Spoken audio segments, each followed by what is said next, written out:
كلشي تاريخ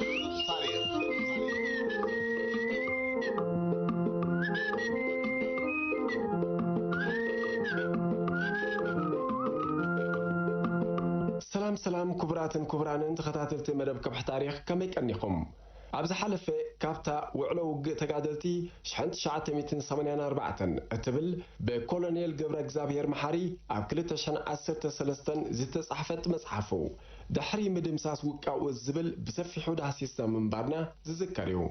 نلمون وقع عرت مالت دحري مسمر صلاقي حمله شحنت شعات 284 كندس سينا نمكتالكم بخبر زعدم أرون عنداي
صلاي نشعبيون بديتات عبدقا مالت كبسا اناتن قساقسو زوردو زلو عنوتن عب مهواخناي كباب صطتان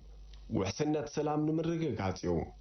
عبز ساعات زي اتي ريبورت عن نفس وكفنا وجن سراويت معسكر زفصم زلبره متقعتن مفشال نمتقعن كلن معسكرات سفح متقعتي ككايدا تزاز كمز تمحلالفه يتقس كاب أزازي مكت إز بزتوابة إزاز مسرت ناي 33 تغلطن أجار برجيدات أسران شوعاتن مكنايزد برجيدن كاب كنافنان كاب عدو خلان زمسا ناي 200 برجيدن ناي 89 برجيد كلتا شالكا أوادي ناي شادشاي كفلوتور أزازي أما أزازي بطو بمخان بأسران شوعاتن ورحشو منتش حنت شعات 276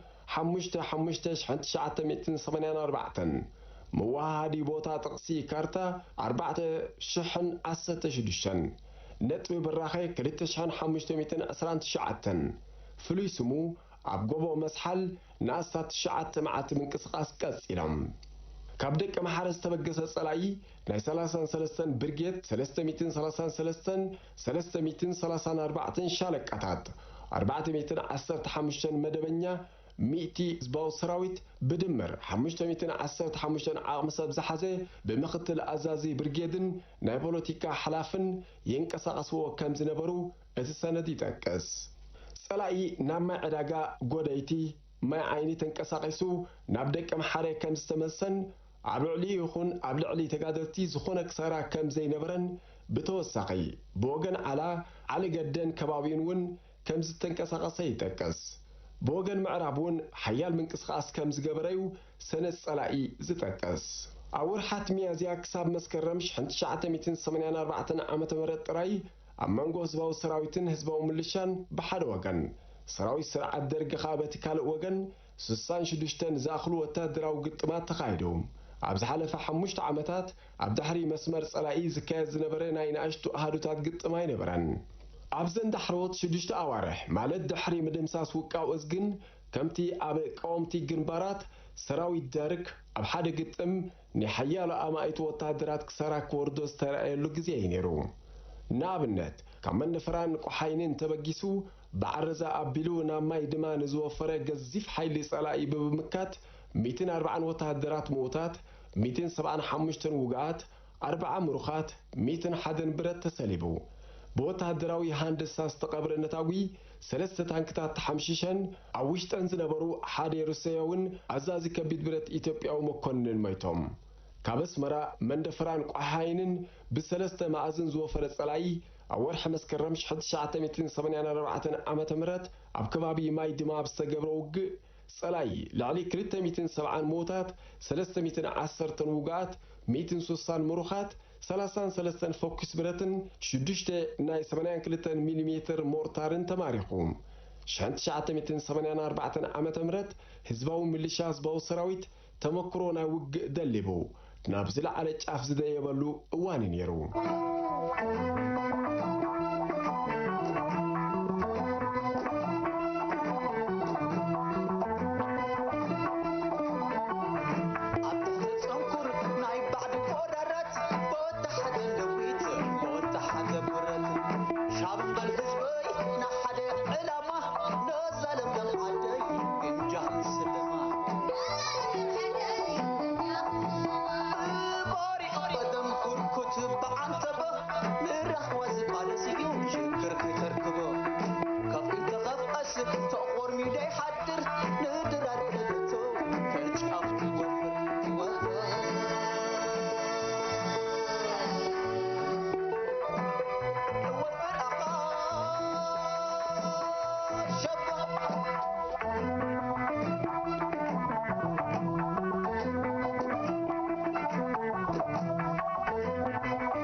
ኣብዚ መጽሓፍ በብዝሒ ተጠቂሱ ዝርከብ ነቲ ኣብ መንጎ ክልተ ተጻይ ወገናት ማለት ጸላእን ወገንን ኣብ ግንባራት ይኹን ከተማታት ዝተኻየደ መስርሕ ኩናት ምክልኻል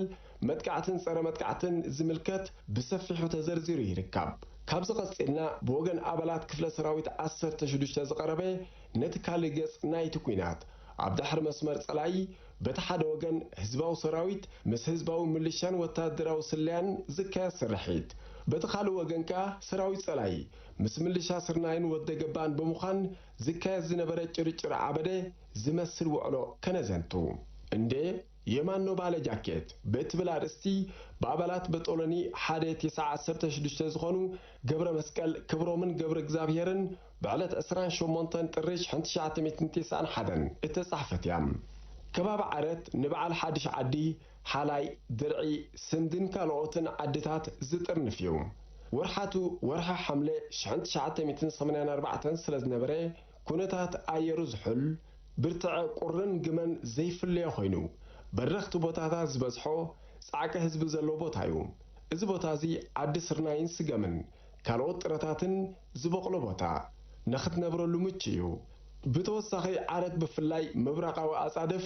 ዓበይቲ ጻሕዲ ኣውሊዕን ብብዝሒ በለስን ዝርከቦ ከባቢ ስለ ዝኾነ ካብቶም ካልኦት ከባቢታት ዝማዕረገ ይገብሮ ተቐማጦ ናይዚ ከባቢ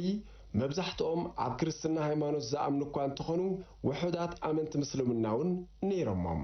እዚ ህዝቢ እዚ ካብ ቀድማት ሒዙ ብፍላይ ቅድሚ 1977 ዓመተ ምህረት ብጽልዋት ሓኤ እተዓብለለ እኳ እንተነበረ ምስ ህዝባዊ ግንባር ዝነበሮ ምድግጋፍ ይኹን ጽልውኡ ኣዝዩ ውስን እዩ ነይሩ ካብ 1977 ማለት ምስ ምትሓዝ ከተማታት ጽልዋ ህዝባዊ ግንባር ኣብቲ ከባቢ ከስፋሕፍሕ እኳ ጀሚሩ እንተነበረ እዚ ጽቡቕ ዕድል ምስቲ ኣብ 1978 ዘጋጠመ ስትራቴጂካዊ ምዝላቕ ከስፋሕፍሕ ወይ ክቕጽል ኣይከኣለን ምስ ምድምሳስ ወይ ምጽራቅ ተሓኤ ካብ ሜዳ ኤርትራ 1981 ጽልዋ ህዝባዊ ግንባር ኣብዚ ከባቢ እኳ ክቀላቀል እንተጀመረ ጸላኢ ብዝወደቦም ሓሱሳትን ወደገበታትን ቀሊል ጽልዋ ኣይነበሮን ነዚ ንምትግባር ከዓ ምስቲ ጸገማት ናይቲ ህዝቢ ዝነበረ ናይ ደርቂ ኩነታት ኣብ ግምት ብምእታው ብቁንጣሮ ስርናይ ብምዕሻው ይኹን ብኣስገዳት ነቲ ህዝቢ ብረጸላኢ ከም ዝዓጥቕ ገይርዎ እዩ ከምኡውን ናብቲ ከባቢታት ብተደጋጋሚ ብረት ዝዓጥቑ ወደገባታት እናዋፈረ ሰባት የበሳብስ ንብረት ይዝርፍን ሰብ ይቐትልን ስለ ዝነበረ ነዚ ንምክልኻል ናይቲ ከባቢ ህዝቢ ሓንቲ ብርጭው ብህዝባዊ ሰራዊት ብረት ምዕጣቕ ስለ ዝነበረ ንከባቢኦምን ዓዶምን ንምክልኻል ብረት ክዓጥቁ ወሲኖም ኣብ 1984 ናብ ሰያሕ ባዶ ብምኻድ ሓጺር ወተሃደራዊ ታዕሊም ድሕሪ ምውሳድ ናብ ቦታኦም ተመሊሶም ብረት ዓጢቖም ኣንጻርቶም ጓሓላሉ ክምክቱ ተበገሱ እዋኑ ወርሒ ሐምለ 1984 እዩ ጸላኢ ካብዚ ከባቢ ስልያታት እናዋፈረ ኣብ ልዕሊ ሰላማዊ ህዝብን ሓፋሽ ውድባትን ዝኸረረ ግፍዕታት ይፍጽም ብምንባሩ ሓንቲ መስርዕ ናይ ስለያ ኣሃዱ ብርጌድ 35 ነቲ ኩነታት ንምክትታል ካብ ዓራት በገስ ነቲ ብሰንሰለታዊ ጎቦታት ዓበይቲ ሩባታትን ብብዝሒ ዓቐበ ቁልቁለትን ሰንጢቓ ነተን ኣብ ጸንዓ ትግለ ዝርከባ ዓበይቲ ዓድታት ንገለ ንጸጋም ንገለኻ ንየማን ጎስያተን ብምሕላፍ ናብ ሕቦት ኣቱ ካብ ገባር መግባእ ኣዚዛ ተመሲሓ ኣብኡ ድሕሪ ምውዓል ንምሸቱ ከባቢ ሰዓት 4 ኣቢሉ እቲ ኣሃዱ ነቲ ዝድየብ ዘይመስል ተሪርን ነዊሕን ዓቐብን ኣጻድፍን ዝበዝሖ ቀጢን መገዲ ተኸቲላ ከባቢ ሰዓት 6 ፈረቓን ሓድሽ ዓዲ ኣተወት ሓድሽ ዓዲ ዋላ እኳ ካብተን ኣብ ምምሕዳር ዓረት ዝርከባ ዓድታት እንትኾነት መዳውብቲ ጸንዓ ደግለን ካብ ዓዲ ቀይሕ ርሃቕ ዝበለትን ብምዃና ካብ ተጻብኦታት ጸላእን ምንቅስቓስ ወደገባን መሕድግ ዝበለት ነበረት ኣባላት ክፍሊ ህዝባዊ ምምሕዳር ዘዕርፍላን ካብተን ኣብ ከባቢኣ ዝርከባ ካልኦት ዓድታት ምስ ሰውራና ዝሓሸ ኣፍልጦን ዝምድናን ዝነበራን ዓድያ ስለ ዝኾነ ከዓ ብዛዕባ ናይቲ ከባቢ ኩነታት ጽፉፍ ሓበሬታ ንምርካብ ዝጸግም ኣይነበረን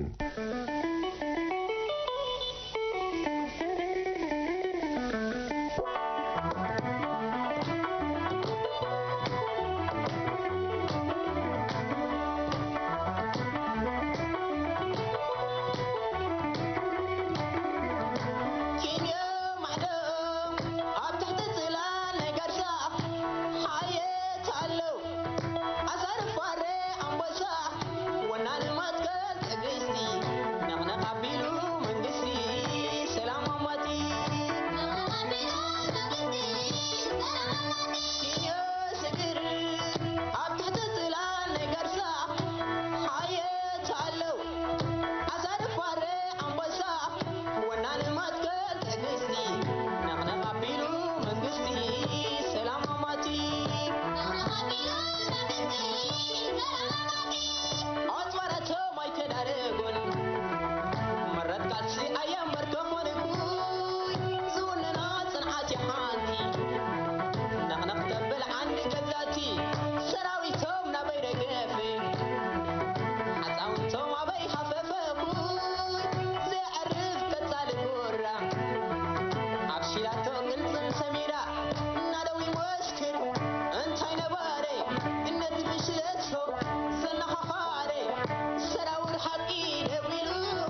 ብጻይ ወዲ ፈቶ መራሕ መስርዕ ናይታ መስርዕ ስለ ኣሃዱ ካብቶም ኣብታ ዓዲ ዝርከቡ ውድባት ሓቲቱ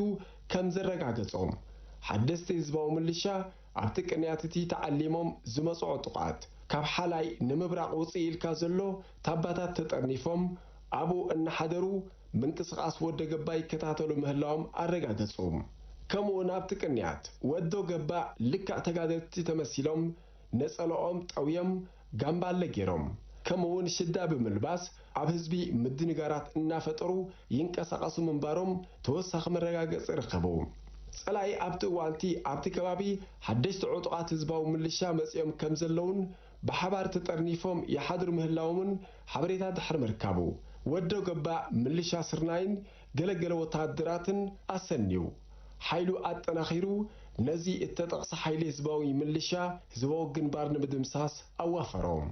ካብ ዓዲ ቀይሕ እተበገሰ ሓይሊ ጸላይ ነተን ኣብቲ ከባቢ ዝርከባ ዓድታት ብለይቲ ጎሲዎ እንድሕር ምሕላፉ ወጋሕታ ከባቢ ሰዓት 5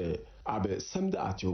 ነቲ ዓዲ ኣኸቢቡ ድሕሪ ምሕዳር ኣንፈቶም ናብቲ ህዝባዊ ምልሻ ዝርከቡ ወታባታት ኣምርሑ ኣብዚ እዋን እዚ እታ መስርዕ ናይ ስለ ኣሃዱ ሓለዋኣት ከታተል ስለ ዝነበረት ነቲ ኣብቲ ታባታት ገጹ ዘምርሕ ዝነበረ ሓይሊ ጸላኢ ተዓዚባቶ ነይራ እንተኾነ ግን ንሓደ ገባር እንታይ ምዃኖም ምስ ሓተትዎ በለስ ዝወፍሩ ገባር እዮም ዝኾኑ ኢሉ መሊስሎም ምኽንያቱ ኣብቲ እዋን በለስ ፈሪዩ ብምንባሩ ኣብ ከምዚ ኩነታት ከለኻ እዩ መን ኢኻ ዝብል ሕቶ ብኣባላት ህዝባዊ ምልሻ እተሓተተ ንሕና ኢና ኣባላት ህዝባዊ ግንባር ዝብል መልሲ ተዋህበ እዚ ግን ነገር ደሓና ኣይነበረን ንምድንጋር ኣባላት ህዝባዊ ምልሻ ነይሩ እዚ ግን እቶም ወደ ገባእ ንምትላል ዝጥቀምሉ ምዃኖም ኣይኮነን ዶ ንኣባላት ህዝባዊ ግንባርሲ ንዝኾነ ተራ ገባር እውን ስውር ብዘይምንባሩ መልሲ ተግባር ተኽሲ ተፈነወሎም ድሕሪዚ ድምፂ ናይ ተኽሲ ምስማዕ ከያ እታ መስርዕ ናይ ስለያ ምምጻእ ናይቶም እኩባት ሰባት ናይ ነገር ደሓን ከም ዘይነበረ ንምርግጋጽ እተጓየት ኣንፈት ጉዕዞኦም ካብ ሓድሽ ዓዲ ንሓላይ ዝነበረ ገዲፎም ፍጥነት ብዝመልኦ ጉዕዞ ናብቲ ሰንሰለታዊ ጎቦታት ናይ ዝዓጎ ኣምርሑ እቲ ህዝባዊ ምልሻ ዝነበርዎ ድፋዕ ጽቡቕ ገይሮም ይፈልጥዎ ብምንባሮም ዘጸግም ኣይነበረን ስለ ዝኾነኻ ክልተ ሰብ ጎልበብቲ ገዲፎም ናብቲ ታባ ደየቡ ምስቶም ኣብኡ ዝጸንሖም ብምሕዋስ ድፋዕ ሒዞም ምትዃስ ተተሓሓዝዎም ኣብ መንጎዚ ብጻይ ወዲ ፈቶ መራሕ መስርዕ ናይታ ስለያ ነቶም ህዝባዊ ምልሻ ሓደስቲ ካብ ኣባላት ኣሃድኡ ኣብ መንጎ እናእተወ ፋሕ ኣበሎም ኣብዚ ውሽጢ ውግእ ብጻይ ወዲ ስዩም ካብቶም ኣብኡ ዝጸንሖ ብሬን ኣሕዲጉ ክትኩስ ምስ ጸንሖ ስማዕ እስኪ እንታይ ዳ ትገብር ኣለኻ ምልሻ ሚሎም ንዕቆምና ከይብሉና ደሓን ኣንፈጥራ ሓሪቕኻ ሓብሮ እምበር ግደፎ ባዕሉ ይተኩስ ሃቦ ደሓን ኢልዎ ይሓልፍ ኣባላቱ እናተኸታተለ ከለኻ ንሓደ ካብቶም ኣብኡ ዝጸንሕዎ ነዚ በዓል ሳንጣ በሎ እንህልካ ምስ በሎ ፈሪሑ ፈጥፈጥ እናበለ ከሎ ንብጻይ ወዲ ሽመላሽ ሓደ ካብቶም ኣባላት ናይታ መስርዕ ኣታ ወዲ ፈቶ እዚኦምሲ እምብርዶ ኣባላት ህዝባዊ ምልሻ እዮም ኢሉ ሓተቶ ኣብዚ እዋን እዙ ከዓ ምጥርጣር ዝሓደረ በለ ትጠንቀቕ ጥራይ እምበር ንሶም ሓዊ ሒዞም ኣለዉ ንሕና ሓዊ ሒዝና ኣለና ኢሉ ድሕሪ ምምላስ ናብቶም ኣባላት መስርዕ በብሓደ እናዞረ ክጥንቀቑ ከም ዘለዎም እናሓበሮም እንከሎ ሓደ ጸሊም ቀጠልያ ወታደራዊ ክዳውንቲ ዝለበሰ በዓል ሽጉጥ ደበኽ ብሎም እንዴ የማን ነው ባለ ጃኬት በለ እትም ሓራይ ወዲ ፈቶ ኣይተዘንግዐን ኣይተዳህለን ከይደንጎየ እውን ብረት ስለ ዝነበሮ ቀጥታ ተኪሱ መንጠሎ ድሕሪዚ ህዝባዊ ምልሻ ካብቲ ቦታ አንሳሒቦም እቲ ድፋዕ ወደ ገባእ ሒዞሞ ከም ዘለዉ ምስ ተረድኦም ኣብ ርሱን ውግእ ኢድ ብኢድ ተተሓሓዝ ኮነ ድሕሪ ናይ ርብዒ ሰዓት ውግእ ብጻይ ወዲ ፈቶ ምልክት ንኹሉ ምስራዕ ኣመልኪቱ ብሓንቲ ስንጭሮ ከም ዝወፁ ገይሩ ሳልሳይ ርእሱ ተሪፉ ጉልባብ ገበረሎም ቀጺሎም እቶም ዝወፁ ነቶም ጉልባብ ዝገበሩ ጉልባብ ስለ ዝገበሩሎም በዓል ወዲ ፈቶ ክወፁ ብዙሕ ኣየጸገሞምን ብዘይካ ክልተ ብጾት እቲ ሓደ ብስንጭሮ ወፂኡ በቲ ቃልዕ ቦታ ስለ ዝወፀ ብጥይት ተሃሪሙ ክውጋእ ከሎ እቲ ሓደ ከዓ ካብቶም ጎልበብቲ ዝተረፉ ክልተ ብጾት ብብሬን ጸላኢ ተወቂዑ ግቡእ ፈጸመ ካልኦት ኩሎም ኣባላታ መስርዕ ከም ወዮ ትክን ደፋርን መውፂኢ ኣይስኡንን ዝበሃል ብሰላም ወፂኦም ዳግማይ ምስ ህዝባዊ ምልሻ ተራኺቦም ብምትሕብባር ንናይ ጸላኢ ሓይሊ ብምጉያይ ካብቲ ቦታ ኣሳጊጎመም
باركس كبراتن كبرانن تخطاتلت مدب كبح تاريخ نزقربنا تحسو بمكتالكم ازينا مسكننا نسانبت ابز قصل بخالق تحسو يرخبنا سلام وسناي